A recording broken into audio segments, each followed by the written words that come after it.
Hello, welcome back to Perspectiva. Now, Iran is moving to tighten its control over the strategically vital Strait of Hormuz, while the United Arab Emirates is accelerating plans to reduce its dependence on the waterway as tensions in the Gulf continue to escalate. Iran's hardline-dominated parliament has introduced a new bill aimed at strengthening the country's management of the Strait of Hormuz, one of the world's most important energy corridors. Now, the proposed legislation, titled Strategic Action for the Security and Sustainable Progress of the Strait of Hormuz and the Persian Gulf, reflects Tehran's determination to formalize its authority over the strait at a time of heightened confrontation with the United States. Now, although the final text has not yet been released, earlier drafts suggested stricter regulations for commercial shipping. Now, these include requiring vessels to obtain permits, disclose their cargo, pay transit fees, and recognize the waterway as the Persian Gulf. Now, reports also indicate that ships linked to countries deemed hostile by Iran could face restrictions or even be denied passage. Iranian lawmakers say the proposal is only the beginning of broader measures aimed at protecting what they describe as the country's red lines. But the Strait of Hormuz is one of the world's most critical maritime choke points, of nearly 1/5 of the world's global oil and gas passing through. Any disruption to navigation there has the potential to send energy prices higher and disrupt global supply chains. As uncertainty grows, the United Arab Emirates is pursuing an alternative strategy to reduce its reliance on the Strait of Hormuz. According to reports, the UAE plans to develop major new ports and container terminals in the city of Fujairah on the Gulf of Oman outside the strait. The project is expected to be led by DP World and would expand the country's export capacity while providing an alternative route for international trade. Now, the UAE is also planning infrastructure upgrades at other ports along the Gulf of Oman, including Diba and Khor Fakkan, as part of broader efforts to strengthen its maritime network. Now, the move comes after repeated disruptions to shipping in the Strait of Hormuz caused by regional conflict, attacks on commercial vessels, and growing military tensions involving Iran, the United States, and Israel.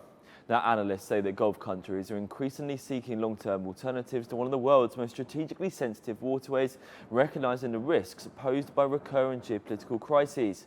For now, Iran's proposed legislation and the UAE's investment in alternative ports highlight two very different approaches to the same challenge.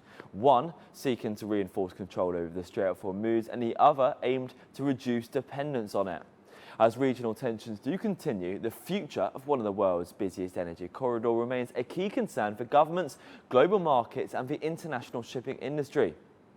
Well, to discuss the developments in the Middle East, we're joined by our guest Zara Ladder, who is a geopolitical analyst. Zara, hello and welcome to Perspectiva. So Iranian lawmakers have introduced a new bill to strengthen Iran's control over the Strait of Hormuz. What message is Iran trying to send to the international community through this proposal? Thank you very much for having me. I think the message coming out from Tehran in multiple rooms is very clear, that it's unwilling to give up its strategic leverage in the region ahead of any negotiations. Hormuz is one of the flashpoints for Iran, but also, as we saw at the outset of the signing of the memorandum, so is Lebanon. And lawmakers and decision makers in Tehran are increasingly telling Trump that what Tehran perceives as unconditional surrender through this MOU is not something that they are willing to accept. And that's why we've seen the Strait of Hormuz become a flashpoint in recent days and weeks. And Zara, if the proposed legislation is enacted, how could it affect freedom of navigation and international shipping through one of the world's busiest energy corridors? I think the first scenario to consider is that the US retaliates quite strongly, and we've already seen that in recent days. So the immediate consequences of the push for this legislation and the IRGC's actions in the Strait is that transiting that waterway becomes really more difficult. We've seen an escalation of tensions between the US and Iran around that strait. We've seen insurers becoming less confident in their ability to ensure cargo transiting that strategic waterway. And we've seen the impact on seafarers as well, who have actually transited their waterway and been harmed in the process. And so as those tensions escalate, we're only going to see global trade more disrupted through that waterway. Now, in the longer term, in the unlikely scenario that the US allows Iran to pass legislation and enact it, we might see a situation where countries with poor relations with Iran struggle to transit the waterway. We might also see a situation where the relationship between the GCC and Iran deteriorates further than it already has, given the impact this would have on Gulf economies. But again, this is the unlikely scenario. Really, the flashpoints we're seeing right now is control of the strait, and that's where tensions are likely to escalate. Well, the Strait does carry also nearly 1/5 of global oil and gas supplies. How vulnerable are global energy markets to prolonged tensions in this waterway? They're definitely more vulnerable than they were when this conflict first started at the end of February and the de facto closure of the strait by around the 2nd of March. And this is because states have increasingly dipped into their stockpiles to offset the economic cost of the closure of the strait in the first instance. So we're back in the scenario that we saw in early March, but with less resilience across the board.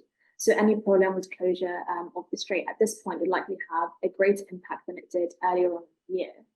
It is also worth mentioning that Tehran has repeatedly stated its willingness to disrupt trade in other vital choke points. The IRGC did put out a statement today in response to Trump's statement that he would consider bombing Iranian energy infrastructure and warned that the US and its allies, to quote the statement, should expect further disruption to other vital waterways and trade routes for oil and gas.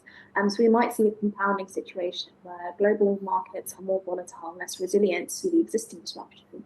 And we might see increasing disruption in other areas in the region, which will only prolong and deepen this crisis at a global level. Well, Zara, the UAE is investing in new ports and infrastructure on the Gulf of Oman to reduce its reliance on the Strait. How significant is this strategy, and can it effectively offset the risks posed by the Strait? Not in the short term. There have been massive diversification attempts in the Gulf, even before this crisis itself. And we've seen that from the UAE and Saudi Arabia in particular.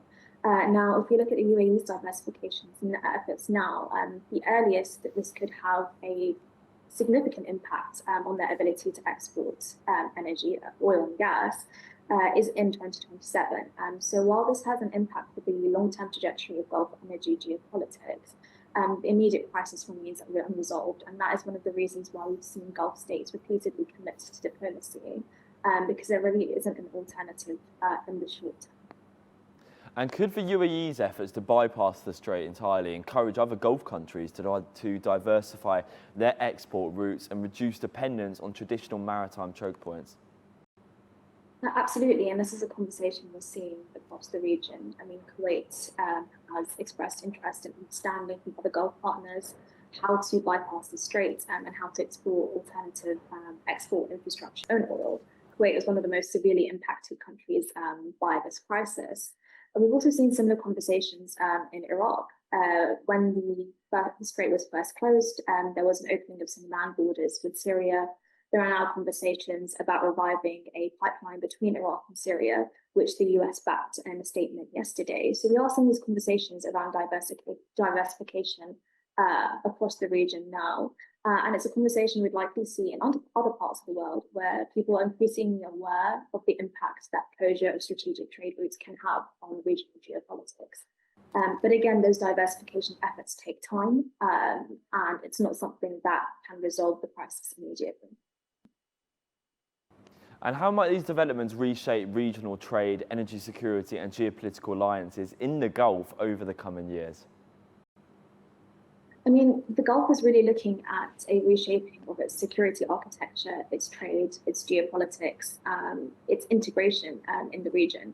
So what we're going to be looking at in the coming years, really, is how the Gulf wants to position itself regarding Iran. There's a long history of the Gulf using containment measures against Iran, which they decided didn't work even before this crisis. And we saw a gradual reconciliation between Gulf states and Iran in 2021 up to 2023, because there is this understanding that Iran is here to stay, it's part of the region, it must be integrated in some way or form. But this has really surfaced some of the key issues in these relationships. First and foremost, security. We've seen repeated attacks by Iran on Gulf states throughout the recent war. And that's a conversation Gulf states are likely to have on the day after this war about the regional architecture, security architecture, and how Iran fits into this. Now, after these security questions are addressed by different states, there is a question about what economic reintegration looks like, what geopolitical relationships with Iran looks like in the future. But security does dominate these questions in the first instance for obvious reasons. Zara, thank you so much for your time. Really appreciate it today. Well, that is all for today's edition of Perspectiva. Our thanks go to our guests for sharing their views on the eruption of Yemen's conflict and for shedding light on how Iran is planning to control the Strait of Hormuz. Well, please, for more updates, follow us on social media. My name is Philpot, and we will see you next time.